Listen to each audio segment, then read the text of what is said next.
Men's health issues with Elizabeth CELI here at the Sandbar Cafe. Hello, Elizabeth. Hi again, Adam. How are you going? I'm very, very well. Now, something I wanted to ask you about. Quite often, us blokes, we get the thin end of the wedge when it comes to spending time with other blokes. Quite often, it's frowned upon by our female partners.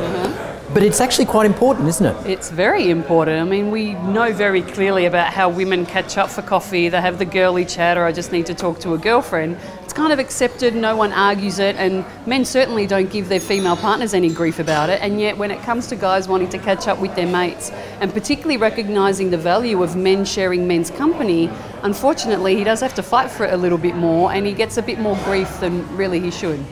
So it's very important. Okay, so what's a healthy kind of balance? I mean, you want to spend time with your partner, but you also want to spend time with your mates. Absolutely. Where's the balance? The balance is about being able to share good quality time with your partner and being able to keep that balance of how much you see your mates and your partner, just as you would with lifestyle balance generally in terms of work and kids and your own personal hobbies. So being able to catch up with your mates when it's not at the expense of your relationship or at the neglect of your partner will then help her build some trust in him, that if he's going to see his mates, it doesn't mean that he doesn't want to invest quality energy into the relationship. A key tip I'll also give for female partners to bear in mind, and guys, you might want to tell your female partners this, a lot of females seem to assume that if he's spending time with his mates, it somehow means he loves her less or he doesn't want to spend time with her, and that's an unrealistic assumption that female partners have. It's an insecurity or an anxiety, and if he can reassure her that that's not the case, then it's hopefully going to reduce some of the grief she might give him when he does say, I want to catch up with friends tonight, honey. So helping her understand the importance that hanging out with men company is really valuable for men. He can pose her a question like, well, if I ever asked you not to catch up with your girlfriend for a coffee, how would you feel? And hopefully she'll see the meaning of that, because she'll go, well, forget it, I would never do that. It's like, well, why are you asking me not to catch up with my mates? So it puts it in context very quickly for women. The other valuable thing for men to realise, and particularly women to realise with regard to men sharing men's company, is the value of masculine mentoring from older men to younger boys and younger adult men. The value of young boys and young men actually learning from an older man who's got more life experience, developed more wisdom through his life experience and learnt from his mistakes. Young boys and young men really need that in developing their own masculinity and their own manhood. Certainly they can get good quality mentoring from a woman, but the masculine energy is something we need to respect and honour a lot more. It's valuable, so valuable and important for young boys.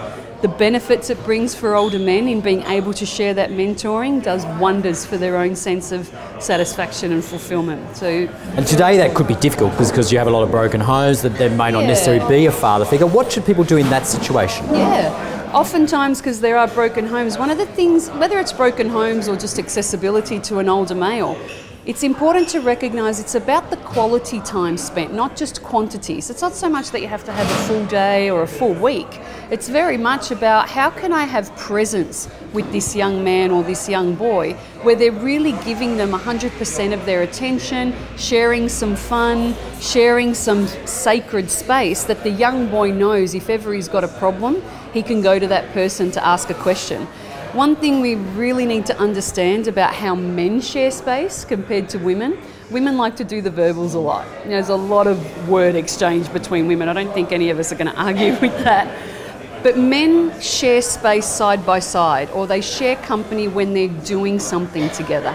They don't have to talk as much. So as long as men are sharing perhaps a hobby or an interest, or even just space while dad or the man reads the paper and the young one is doing something else, don't underestimate the value of the fact that they're sharing space. Don't assume that because there's no words, there's nothing going on, because there's a lot going on between men in silence. Fantastic. Well, Elizabeth, I've just got to get to the game with my friend. So enjoy yourself. Thank you. That's great, and I'll speak to you next week. No worries.